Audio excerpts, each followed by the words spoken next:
देखिए, जैसे कि आप सब लोग जानते हैं कि सर्दियों के मौसम में जो साँस के मरीज़ हैं, वो बहुत ज़्यादा रहते हैं। कुछ नए मरीज़ भी जुड़ रहे हैं और कुछ जो पुराने मरीज़ हमेशा से आते हैं, उनमें भी साँस की दिक्कतें ज़्यादा बढ़ जाती हैं, तो वो लोग हमारे पास काफ़ी आ रहे हैं। दूसरा बीपी, शुगर के मरीज़ तो हमारे पास 12 महीने एक जैसे रहते हैं, तो वो भी आ रहे हैं और एक नई चीज़ जो हम बहुत कॉमनली सर्दियों में देखते हैं, वो कि दिल के दौरे के मरीज़ हमारे पास काफ़ी ज़्यादा आते हैं। कई वजह हैं उसकी कि मरीज़ दवाइयाँ ठीक से नहीं खा रहे हैं, बीड़ी पीने का बहुत ज़्यादा सेवन यहाँ पहाड़ों में कॉमन है, उसकी वजह से भी। तो हार्ट अटैक के मरीज़ भी 3-4 मरीज़ हमारे पास अमूमन रोज़ आ रहे हैं और साँस के मरीज़ हैं और अपर रेस्पिरेटरी ट्रैक्ट इन्फेक्शन हम बोलते हैं, जिसमें ये जुकाम होना, बुखार होना, गला में खराश होना, ये वाले मरीज़ हमारे पास ज़्यादा हैं इस समय। क्या कुछ ख़्याल रखना चाहिए सर इसमें? मेन तो यही है कि सर्दी वाला इलाका होने की वजह से सर्दी से बचाना है खुद को। बीड़ी सिगरेट का सेवन करने से बचना चाहिए हमें, ख़ास करके बूढ़े लोगों में जो पहले से बीपी, शुगर के मरीज़ हैं, उनको अवॉइड करना चाहिए। जिस भी मरीज़ की जो भी दवाइयाँ चल रही हैं, उनको नियमित रूप से लेते रहें और सिर्फ़ दवाई ना लें, दवाई लेते हुए डॉक्टर के पास जाकर बार-बार उनसे मिलें भी कि उस दवाई से उनका जो बीपी है या शुगर है, वो कंट्रोल में है कि नहीं है।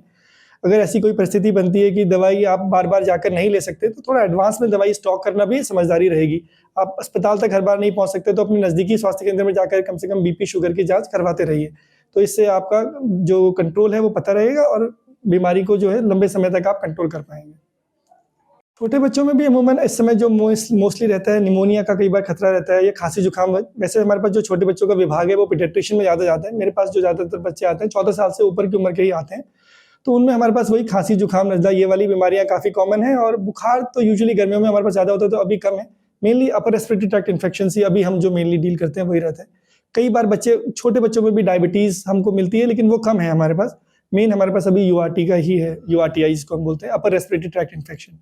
सर निमोनिया जो है इस समय सर्दियों में कॉमन हो जाती है, कई लोगों को मैंने देखा। क्या कुछ इसके रीज़न है? रीज़न इसका यही है कि एक तो हम ठंड से नहीं बचते हैं, मेनली हमारे शरीर में जो हम ठंड की वजह से हम कहते हैं कई बार होता है। दूसरा जो मेन कारण है निमोनिया का, इन्फेक्शन है। निमोनिया जो है एक फेफड़े में होने वाला इन्फेक्शन है, जो किसी बैक्टीरिया से या किसी वजह से भी हमको मिल सकता है।